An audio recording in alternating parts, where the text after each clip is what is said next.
Lead Maharashtra या बातमीपत्रात आपले स्वागत आहे। बेडगच्या दिग्विजय कुस्ती केंद्राचा मल्ल पैलवान अतुल सोमनाथ डवरी याने त्यागराज स्टेडियम न्यू दिल्ली येथे पार पडलेल्या शालेय राष्ट्रीय कुस्ती स्पर्धेत 48 किलो वजनी गटांमध्ये कांस्य पदक पटकावले।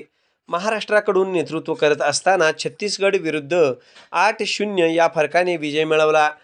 यामध्ये मध्य प्रदेश विरुद्ध 8-0 या फरकाने मात देत सेमीफायनलमध्ये धडक मारली आणि सेमीफायनल दिल्ली विरुद्ध असताना या लढतीत 2-5 ने पराभव पत्करावा लागला।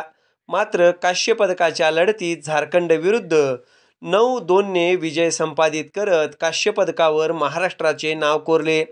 अतुल हा शिक्षण महर्षी डॉक्टर बापूजी साळुंखे महाविद्यालयाचा विद्यार्थी आहे। शालेय कुस्ती स्पर्धेत राष्ट्रीय स्तरावर मेडल मिळवणारा अतुल हा दिग्विजय तालमीचा पहिला मल्ल आहे।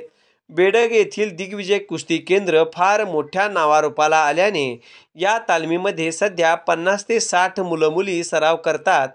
बाहेर गावाहून येथे राहण्यासाठी व कुस्तीचे धडे गिरवण्यासाठी जवळपास 10 ते 12 मुली सरावासाठी येथे येऊन राहिलेल्या आहेत। दिग्विजय कुस्ती केंद्राचे वस्ताद पैलवान भीमराव आबा शिंदे यांचे मोलाचे मार्गदर्शन पैलवान अतुल डवरी याला लाभले आहे।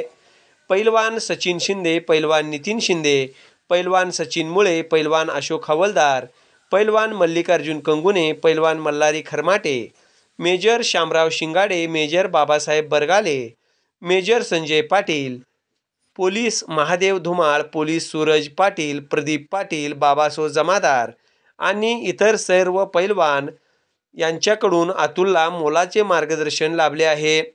अतुल डवरी बेडगमध्ये आल्यानंतर त्याचे जंगी मिरवणूक काढून स्वागत करण्यात आले।